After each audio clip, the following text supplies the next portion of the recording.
हरे कृष्णा। सृष्टि यादव, आप सबका स्वागत है मेरी एकेडमी में। तो आज हम पढ़ने जा रहे हैं श्रीमद् भगवत गीता यथारूप कृष्ण कृपा मूर्ति श्री श्रीमती श्री भक्ति वेदांत स्वामी प्रभुपाद द्वारा रचित, जो कि संस्था का आचार्य हैं अंतर्राष्ट्रीय कृष्ण भावना संघ के। सबसे पहले हम पढ़ेंगे मंगलाचरण। ये हमारा चल रहा है अध्याय 10 श्री भगवान का ऐश्वर्य, उसका श्लोक संख्या 16 पढ़ेंगे हम। उससे पहले हम मंगलाचरण कर लेते हैं। जैसे कि आप सभी को पता है, भगवद गीता में 18 अध्याय हैं और 701 श्लोका है, जिनमें से 108 श्लोका बहुत महत्वपूर्ण है, जो हम याद करेंगे बाद में। यूट्यूब पर भी और अलग से भी। अगर आप सबको बहुत डिटेल में पढ़ना हो तो आप इनसे गूगल मीट या जूम के थ्रू जुड़ सकते हैं, एप्लीकेशन के थ्रू जुड़ सकते हैं। वो डिटेल्स में आपको डिस्क्रिप्शन में दे दूँगी। तो मंगलाचरण कर लेते हैं। ओम अज्ञानतिमिरान्धस्य ज्ञानाञ्जनशलाकया चक्षुरुन्मिलितं येन तस्मै श्रीगुरवे नमः। श्रीचैतन्यमनोभीष्टं विस्थापितं येन भूतले स्वयं रूपं कदा मह्यं ददाति स्वपदान्तिकम्। वन्देऽहं श्रीगुरो श्रीयुत्पदकमलं श्रीगुरून् वैष्णवांश्च श्रीरूपं साग्रजातं सहगणरघुनाथान्वितं तं सजीवं सादयतं सावधूतं परिजनसहितं श्रीकृष्णचैतन्यदेवं श्रीराधाकृष्णपादान् सहगणललिता शिवशाखान्वितांश्च। हे कृष्ण करुणा सिंधो दीनबंधो जगत्पते गोपेश गोपिका कांतो श्री राधा कांत नमस्तुते। तप्त कांचने गौरांगी श्री राधे वृंदावनेश्वरी वृषभानुसुते देवी प्रणमामि हरि प्रिय। वांशाकल्पतरुभ्यश्च कृपा सिन्धुभ्येव च पतितानां पावनेभ्यो वैष्णवेभ्यो नमो नमः। जय श्री कृष्ण चैतन्य प्रभु नित्यानंद श्री अद्वैत गदाधर श्रीवासादि गौर भक्त वृंद। अब हाथ उठा करके महामंत्र करें।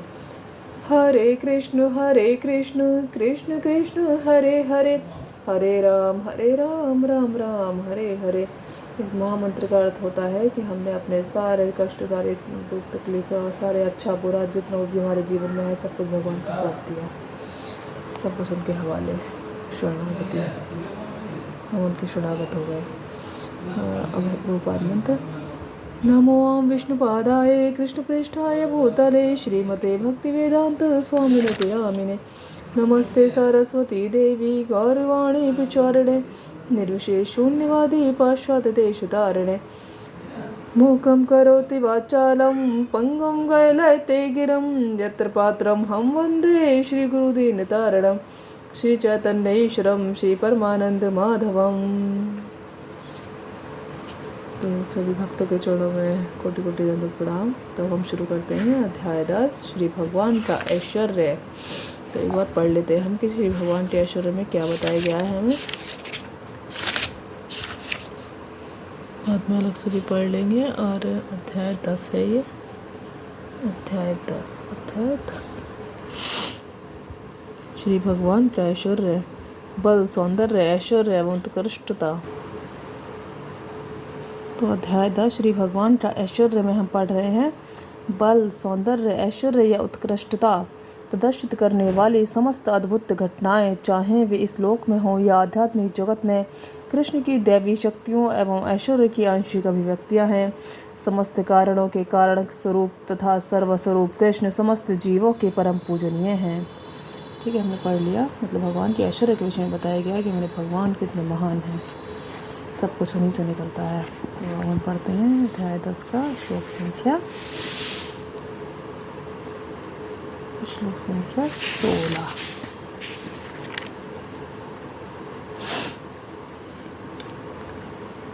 श्लोक 16 है। तो आज हम पढ़ रहे हैं श्लोक संख्या 10.16।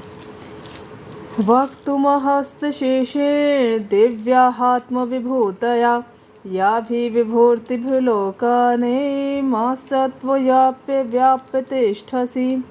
वक्तुम कहने के लिए हर से योग्य है, अशेषेण विस्तार में, दिव्या दैवी अलौकिक, ही निश्चय ही, आत्म अपना, विभूतया ऐश्वर्य, या भी जिन विभूतिय भी ऐश्वर्य से लोकान समस्त लोगों को, ईमान इन तोम आप, व्याप्य व्याप्त होकर तिष्ठसी स्थित है। पढ़ते हैं इसका अर्थ। कृपा करके विस्तार पूर्वक मुझे अपने उन दैवी ऐश्वर्य को बताएं जिनके द्वारा आप इन समस्त लोकों में व्याप्त हैं। क्या कह रहे हैं अर्जुन भगवान से कि कृपा करके विस्तार पूर्वक मुझे अपने उन दैवी ऐश्वर्य को बताएं जिनके द्वारा आप इन समस्त लोकों में व्याप्त हैं। भगवान से पूछ रहे हैं कि विस्तार पूर्वक बताएं, मतलब अच्छे से डिटेल में बताएं। उन दैवी ऐश्वर्य को बताएं जिनके द्वारा आप इन समस्त लोकों में व्याप्त हैं। ठीक है, तो आगे भगवान बताएंगे फिर अगले श्लोकों में। तो इसमें हम पढ़ते हैं तात्पर्य। इस श्लोक से ऐसा लगता है कि अर्जुन भगवान संबंधी अपने ज्ञान से पहले से संतुष्ट हैं। कृष्ण कृपा से अर्जुन को व्यक्तिगत अनुभव, बुद्धि तथा ज्ञान और मनुष्य को इन साधनों से जो कुछ भी प्राप्त हो सकता है वह सब प्राप्त है तथा उसने कृष्ण को भगवान के रूप में समझ रखा है। उसे किसी प्रकार का संशय नहीं है, तो भी वे कृष्ण से अपनी सर्वव्यापकता की व्याख्या करने के लिए अनुरोध करता है। सामान्य जन तथा विशेष रूप से निर्विशेषवादी भगवान की सर्वव्यापकता के विषय में अधिक विचारशील रहते हैं। अतः अर्जुन श्री कृष्ण से पूछता है कि वे अपनी विभिन्न शक्तियों के द्वारा किस प्रकार सर्वव्यापी रूप में विद्यमान रहते हैं। हमें यह जानना चाहिए कि अर्जुन सामान्य लोगों के हित के लिए यह पूछ रहा है। तो ये जो लाइन दी गई है ना कि हित के लिए पूछ रहा है, इसका अर्थ ये है, ठीक है छुट्टू, इसका अर्थ ये है कि अर्जुन भगवान से ना ये क्वेश्चन जो पूछ रहे हैं हम लोगों के लिए पूछ रहे हैं, ताकि हम लोग को उत्तर मिल जाए बाद में, है ना। ठीक है, और मेरी भतीजी, मैं थोड़ा उसको भी पढ़ा रही हूँ, मेरे पास बैठी है मेरी प्यारी बच्ची। ठीक है, तो क्या क्या पढ़ा हमने इस श्लोक में। इस श्लोक से ऐसा लगता है कि अर्जुन भगवान संबंधी अपने ज्ञान से पहले से संतुष्ट हैं। कृष्ण कृपा से अर्जुन को व्यक्तिगत अनुभव, बुद्धि तथा ज्ञान और मनुष्य को इन साधनों से जो कुछ भी प्राप्त हो सकता है वह सब प्राप्त है तथा उसने कृष्ण को भगवान के रूप में समझ रखा है। उसे किसी प्रकार का संशय नहीं है, तो भी वह कृष्ण से अपनी सर्वव्यापकता की व्याख्या करने के लिए अनुरोध करता है। सामान्य जन तथा विशेष रूप से निर्विशेषवादी भगवान की सर्वव्यापकता के विषय में अधिक विचारशील रहते हैं। अतः अर्जुन श्री कृष्ण से पूछता है कि वे अपनी विभिन्न शक्तियों द्वारा किस प्रकार मतलब पूछ रहे हैं कि कैसे रहते हैं भगवान का संशय नहीं है अर्जुन को भगवान पे भगवान होने में, कि वो ही सर्वश्रेष्ठ हैं, ये पूरा विश्वास है उन्हें, है ना। छुटकू बोल दो सबसे हरे कृष्णा सबको, हरे कृष्णा सबको। बहुत प्यारा बच्चा है हमारा।